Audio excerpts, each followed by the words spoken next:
Assalamualaikum warahmatullahi wabarakatuh. Teman-teman calon guru penggerak semuanya, selamat bertemu kembali dengan saya Irma Rosmayati, calon guru penggerak Kabupaten Lebak.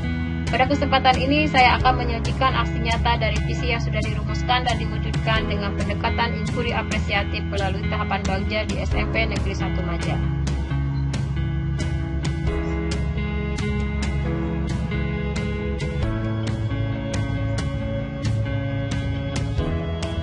Visi saya sebagai guru penggerak adalah menyelenggarakan pendidikan yang berpihak pada murid sesuai dengan kodrat peserta didik supaya terwujud profil pelajar Pancasila.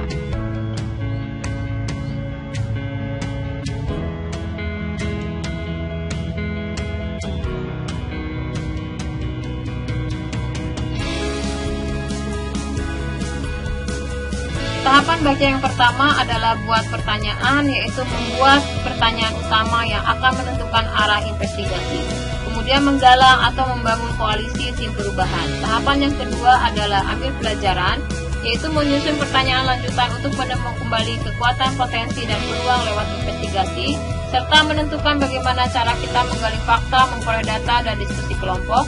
Kemudian tahapan yang ketiga adalah gali mimpi, yaitu menyusun deskripsi kolektif bila mana inisiatif terwujud dan mengalokasikan kesempatan untuk berproses bersama multi unsur. Tahapan yang keempat adalah jabarkan rencana, yaitu mengidentifikasi tindakan konkret yang diperlukan untuk menjalankan langkah-langkah kecil sederhana yang dapat dilakukan segera dan langkah berani atau terobosan yang akan memudahkan keseluruhan pencapaian, serta menyusun definisi kesuksesan pencapaian. Tahapan yang kelima adalah atur eksekusi, yaitu menemukan siapa yang berperan atau terlibat dalam pengambilan keputusan dan mendesain jalur komunikasi dan pengelolaan rutinitas.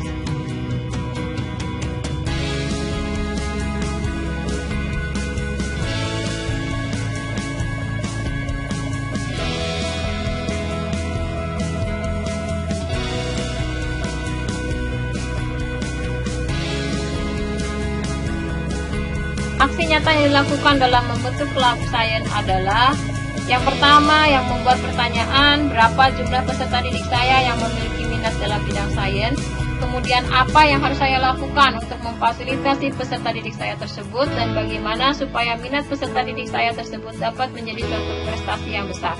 Daftar tindakan yang bisa dilakukan yaitu menghitung jumlah keseluruhan peserta didik, mengelompokkan peserta didik ke dalam 3 kategori, yaitu peserta didik yang memiliki minat yang besar, peserta didik yang memiliki minat yang biasa-biasa saja, dan peserta didik yang tidak berminat sama sekali terhadap bidang sains.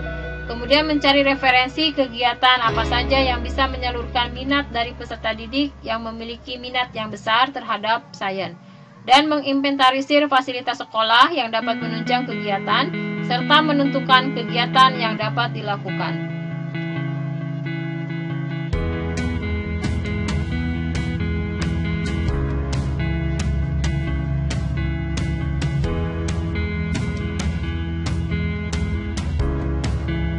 Tahapan yang kedua yaitu ambil pelajaran. Pertanyaan yang bisa dibuat adalah sekolah mana saja yang pernah berhasil memiliki kegiatan yang berprestasi dalam bidang sains, kegiatan apa saja yang akan dilakukan, dan situasi apa saja yang mendukung terwujudnya kegiatan tersebut, bagaimana strategi yang dilakukan sehingga dapat diperoleh prestasi dalam bidang sains, dan kemampuan apa saja yang saya miliki untuk melaksanakan strategi yang akan dilakukan.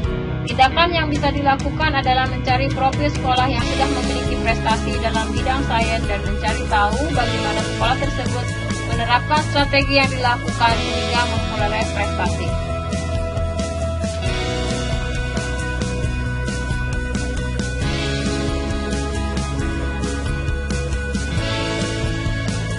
Tahapan yang ketiga adalah gali mimpi. Pertanyaan yang bisa dibuat adalah apakah kebiasaan-kebiasaan baru yang saya bayangkan akan terwujud ketika terwujud kegiatan yang dapat memfasilitasi peserta didik. Bagaimana perasaan saya ketika peserta didik saya dapat menunjukkan prestasi yang besar? Apa saja hal-hal baru yang dapat dilakukan dapat terwujud yang dapat memfasilitasi peserta didik? Kemudian apa saja hal-hal yang mendukung atau sumber daya yang saya bayangkan akan tersedia untuk mempertahankan kegiatan yang dapat memfasilitasi peserta didik tersebut. Tindakan yang bisa saya lakukan adalah terus memotivasi diri dan peserta didik agar senantiasa mengingat tujuan yang ingin dicapai, mencatat semua kejadian dalam suatu catatan khusus supaya senantiasa dapat dikenang apa yang telah dilakukan dan prestasi apa yang telah diwujudkan, serta mendokumentasikan seluruh kegiatan dan memajangnya di sekolah.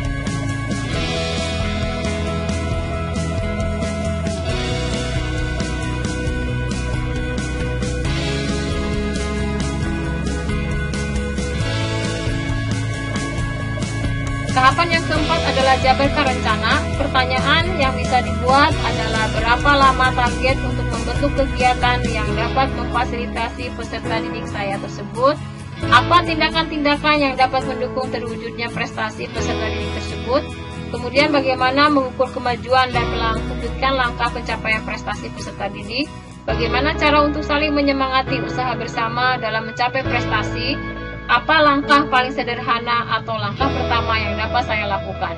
Kemudian daftar tindakan adalah membuat capaian yang realistis untuk setiap kegiatan, membuat catatan besar tentang target yang akan dicapai setiap kegiatan, membuat jadwal kegiatan supaya kegiatan yang dilaksanakan dapat teratur dan terencana dengan baik.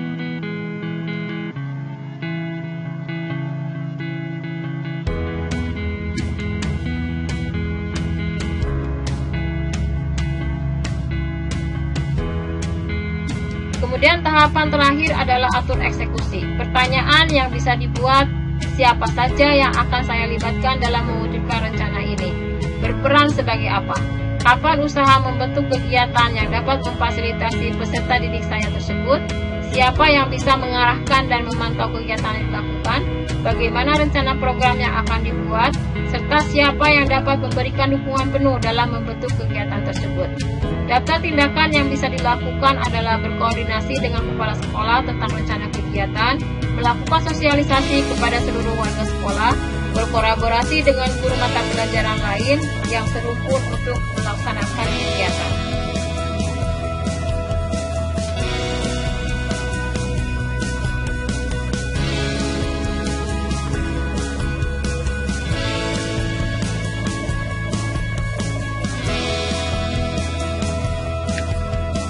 Berikut adalah dokumentasi kegiatan yang telah dilaksanakan.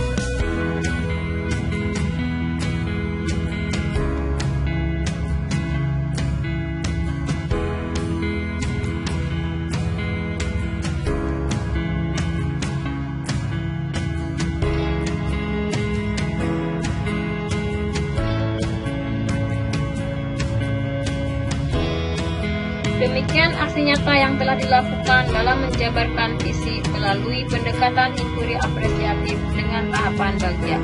Terima kasih. Wassalamualaikum warahmatullahi wabarakatuh.